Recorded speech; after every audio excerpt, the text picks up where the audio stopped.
Assalamualaikum warahmatullahi wabarakatuh. Kembali lagi dengan saya adik-adik. Untuk adik-adik semuanya, jangan lupa like-nya, komentar, dan subscribe video saya. Karena mudah-mudahan dengan like-nya adik-adik bisa membantu kemajuan channel saya ya. Terima kasih. Di sini adik-adik, saya akan membahas latihan soal pengetahuan kuantitatif. Itu di sini soalnya soal tentang UTBK, ujian-ujian UTBK.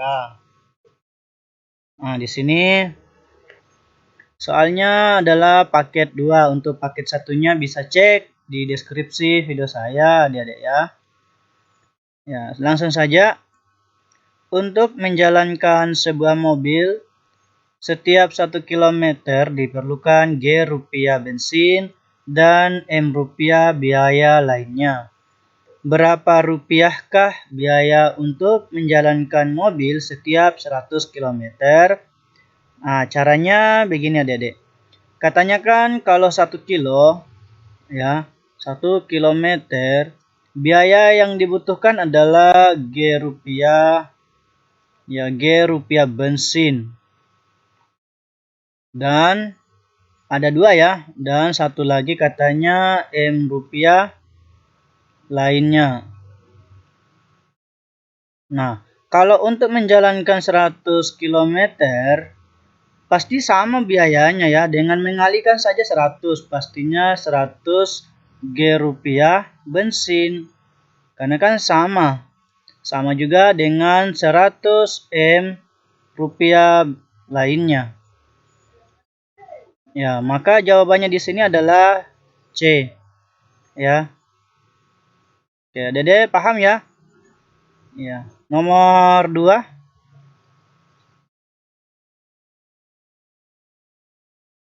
Oke, saya lanjut nomor 2. Jika 6 orang pekerja dapat menyelesaikan sebuah pekerjaan dalam 3 jam, berapa lama pekerjaan tersebut dapat diselesaikan oleh 5 orang pekerja? A. 3 jam, B. 3,6 jam, C. 4,2 jam, D. 6 jam, E. 7,2 jam. Nah, sekarang begini. Dari soal saja, atau begini langkah cepatnya saja adik-adik ya. Ini kan sebenarnya materinya perbandingan berbalik nilai ya. Ada suatu penyelesaian ya dengan cara cepat. Kalau ada soal begini. Misalnya kamu sebagai seorang pengusaha ya. Kemudian kamu kerja Kamu cari pekerja dengan pekerjanya itu orang 6 ya, 6 orang. Oke.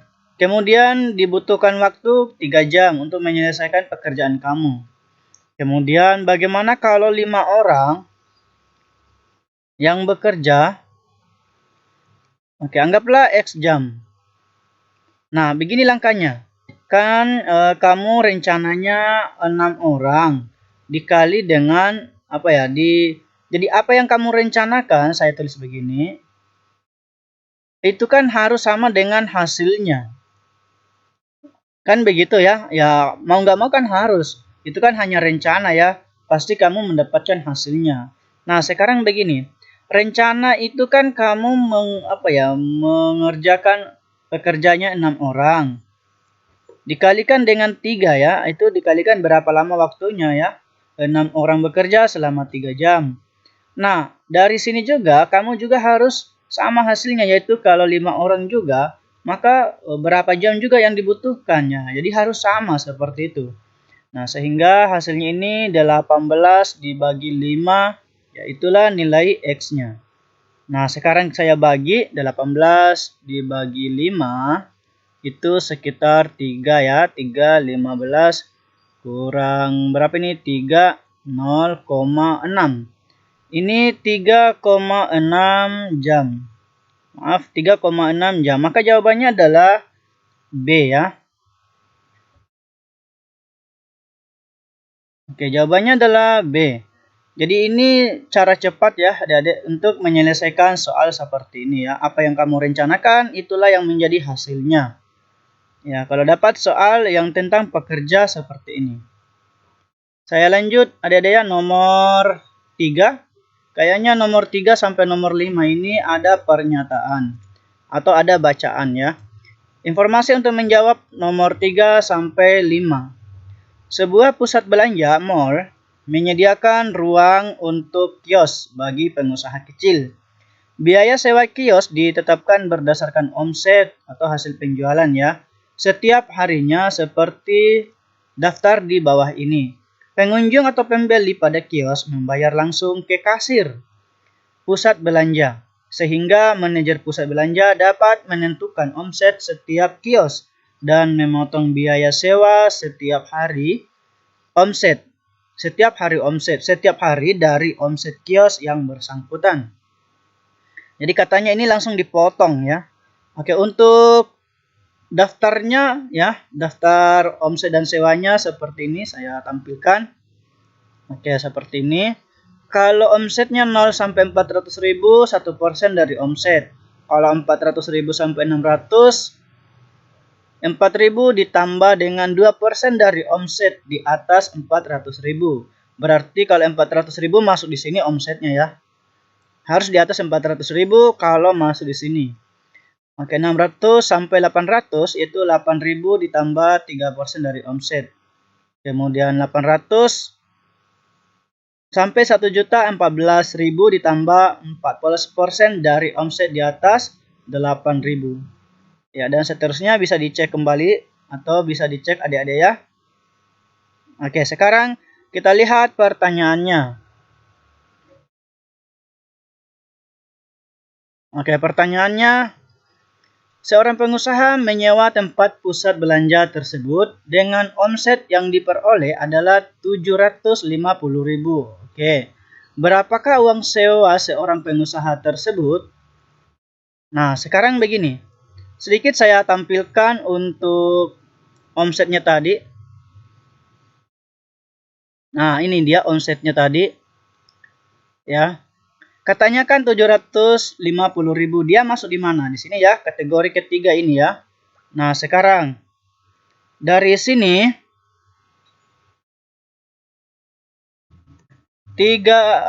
dari sini 8.000 ditambah 3% dari omset di atas 600.000. Oke, masuk. Terus 750 ini kita hitung uang sewanya ya, sewa. Itu kan sama dengan 8.000 ditambah 3%, 3/100 kalikan dengan dari omset di atas ya, berarti kali omsetnya ya. Omsetnya 750.000.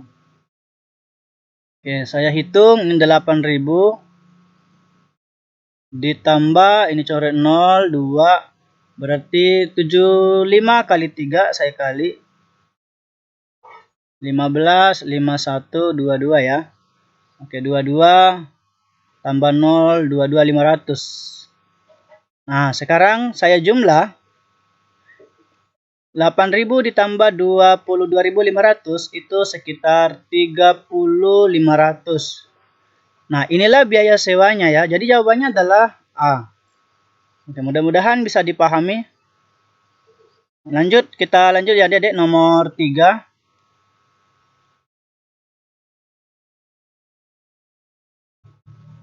Nomor 4 ya, maaf, nomor 4. Saya tampilkan lagi omsetnya tadi, sewanya. Oke.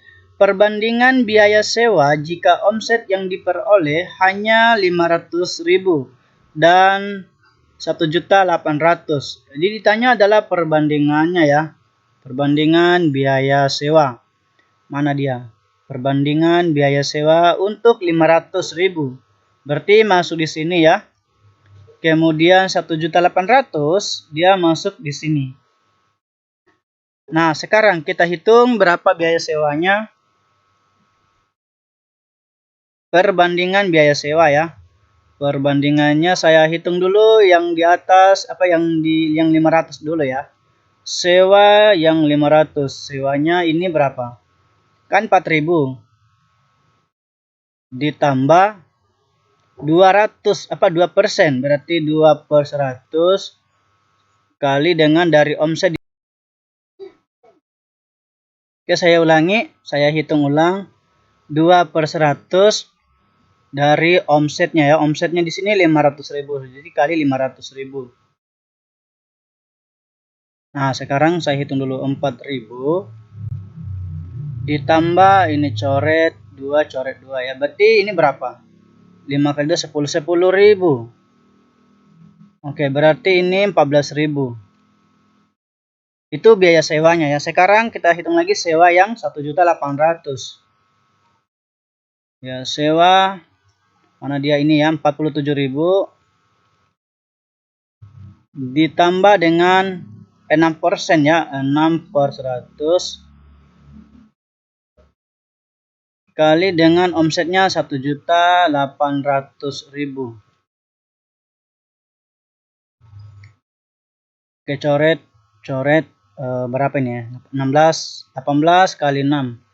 8 kali 6 48, 8 4 10 ya. Ini diperoleh 47.000 ditambah 18.000. Ya, 180.000. Kalau di jumlah berapa ini? 155.000 ya. Nah, perbandingan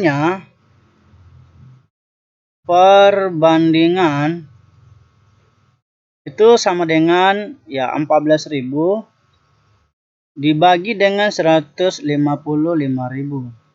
Coret 03 sama 14/155. Mana dia? Jawabannya D.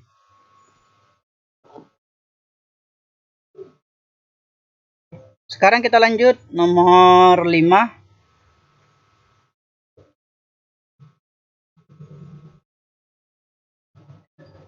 Oke, pada suatu hari sebuah kios dikenakan biaya sewa 5.000. Jika X adalah omset kios pada hari tersebut, manakah berikut yang benar? Nah, sekarang kita cek. Katanya kalau biaya sewanya 5.000. 5.000 itu masuk di mana kira-kira ya? Kan nggak mungkin di sini ya. Karena kan 400.000 ini. Bisa saja. Tapi di sini kan 1% ya. 1% dari 400.000 saja itu kan berapa dia? 4.000 ya. Ya, tidak sampai. Kalau di sini bisa saja. Karena kan 4.000 ditambah. Nah, ini kan nggak mungkin ya. Ini nggak mungkin ke atas. Ini nggak mungkin. Berarti antara ini 400 sampai 600. 400 sampai jawabannya B. Ini tinggal dilihat saja ya. Oke, mudah-mudahan bisa dipahami ya nomor 5 ini. Sekarang kita lanjut nomor 6. Saya ke bawah sedikit. Oke. Di antara bilangan berikut ini, manakah yang besar nilainya? Nah, sekarang kita cek satu-satu yang besar nilainya. Ini kan 6. 6 pangkat 2, 36. Oke. Yang ini 2. 2 pangkat, 4 ya. 4 pangkat 2, 16. 16 kali 16 lagi ya. Atau 4 pangkat 4. Oke, anggap saja 4 pangkat 4. Bisa juga 16 pangkat 2. 16 kali 16. 6, 3, 12, 15, 51, 256. Kalau yang ini 4 kali 3, 12, 12 pangkat 2, 144. Kalau yang ini 8, 8 pangkat 2, 64. Terakhir 2 tambah 3, 5, 5 kali 2, 10. Ya, 10 pangkat 2, 100. Maka yang paling tinggi adalah yang B ya. Kita lanjut lagi. Sekarang nomor 7.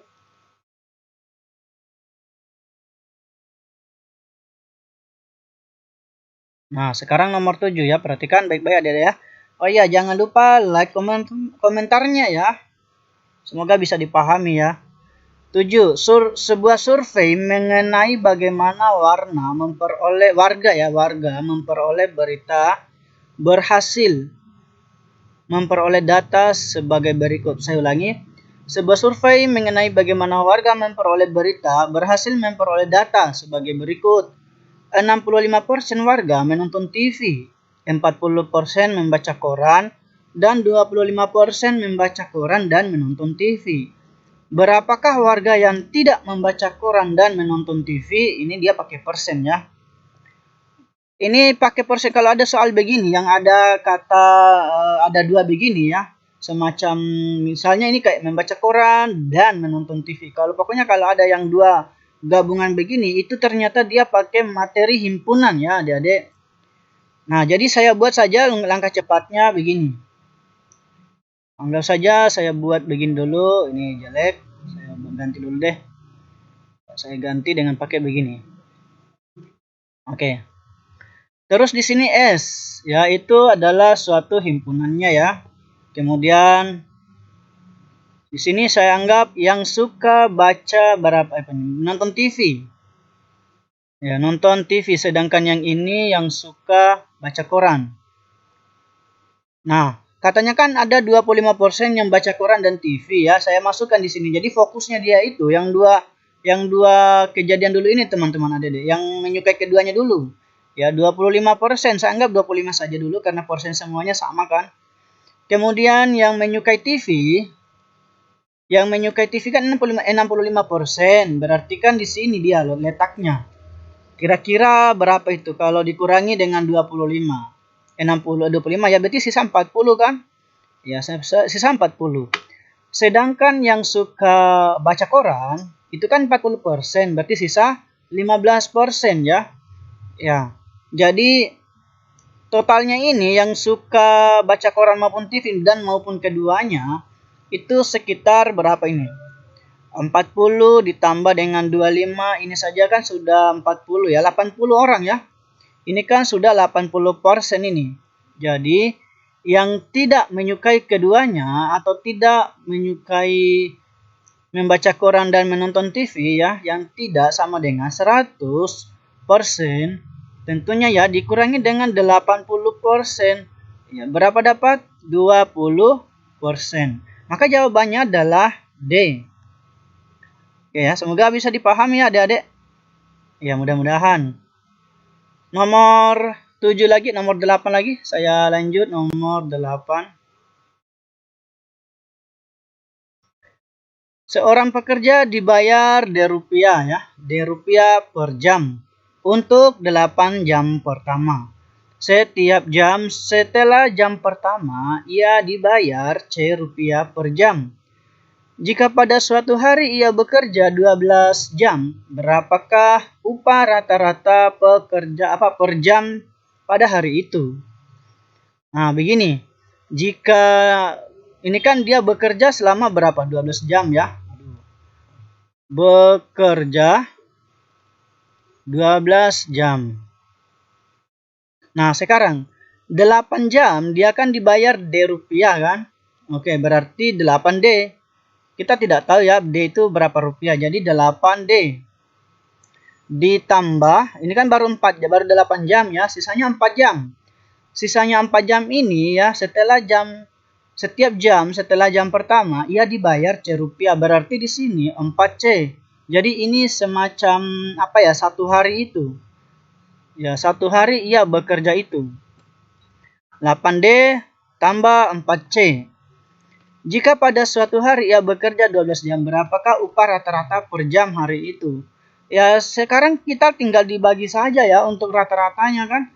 Satu harinya kan dia bekerja 8D ditambah 4C. Nah, kalau ditanya berapa rata-rata per hari, ya rata-rata per hari, berarti 8D ditambah dengan 4C baru dibagi dengan 12. Ya. Hasilnya berapa? Sama-sama bagi 4. Saya keluarkan 4-nya ya. 4 dalam kurung 2D ditambah C dibagi dengan 12. Ini kan bisa coret.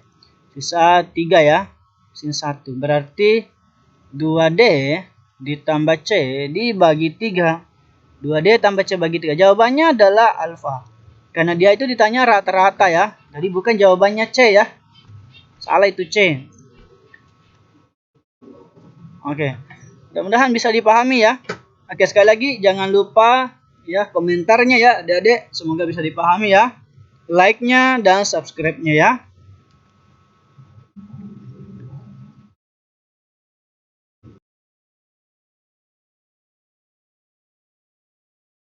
Nah, sekarang kita lanjut soalnya. Ada pernyataan lagi ada bacaan lagi nih ya, diberikan tabel ini. Informasi berikut untuk soal nomor 9 sampai 10 ya. Jadi 2 soal. Harga 3 jenis bahan makanan ditentukan berdasarkan kandungannya. Seperti tabel berikut. Nama bahan ya A, B, C. Kandungan protein 10, 20, 20. Karbohidrat 20, 15, 10. Lemak 30, 10, 40. Harga per 100 gram ya 1.800, 3.000 dan 2.750. Oke, pertanyaannya apa ini? Ayo kita cek dulu dari Dede ya. Oke, saya langsung ambil 2. Jika seseorang membeli X gram ya bahan makanan A, Y gram bahan makanan B, dan Z gram makanan C, berapa rupiahkah yang harus ia bayar? Oke, mungkin saya sedikit tampilkan lagi di tabelnya tanpa menghilangkan soalnya. Oke, jadi ini saya pindahkan dulu sedikit ini Dede ya. Oke.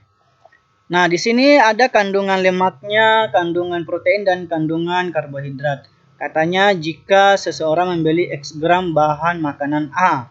Ya, kita tidak tahu ini ya. Ini. Nah, berapa harga kan katanya kita ambil saja di sini.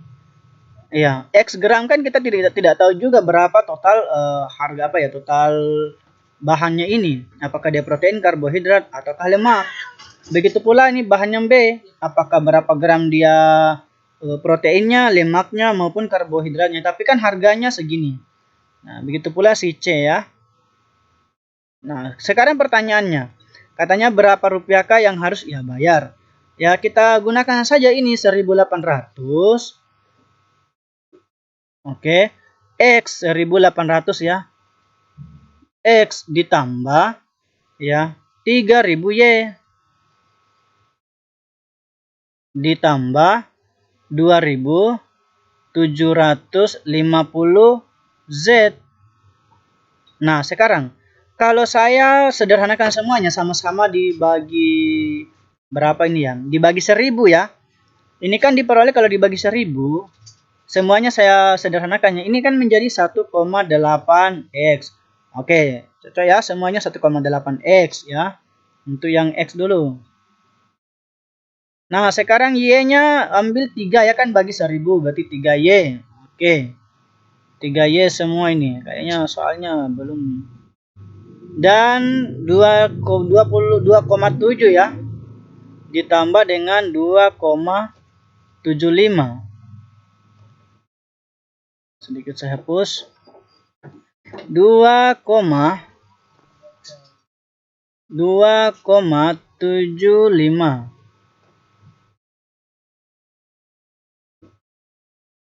Z ya. Saya hapus dulu sedikit.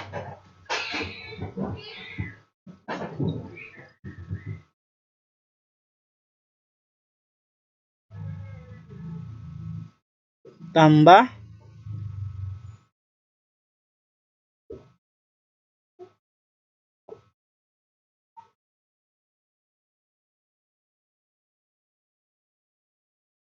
ya ditambah 2,75 Z. 2,75 kayaknya opsinya ini keliru ini ya. Ya, keliru kayaknya opsinya ini. Nah, jadi soalnya ini jawabannya ini ya. Oke, jawabannya ini. Ya, kita lanjut saja. Nomor berapa lagi? Nomor 10 lagi. Oke, nomor 10 ini pertanyaannya di antara komposisi berikut atau komposisi di tabel ya, manakah yang paling banyak menyediakan protein? Nah, sekarang nomor 10 yang paling banyak menyediakan protein, mana dia? Fokusnya di protein kan? Ya, fokusnya dia di protein. Nah, sekarang kita cek 250 gram B, mana dia? Nah, ini kalau saya kali dengan 250 ini kali 20, maka dapat 500 ya. Maka ini dapat 500 gram. Nah, sekarang yang C. 350 juga dikali 2 dapat 700.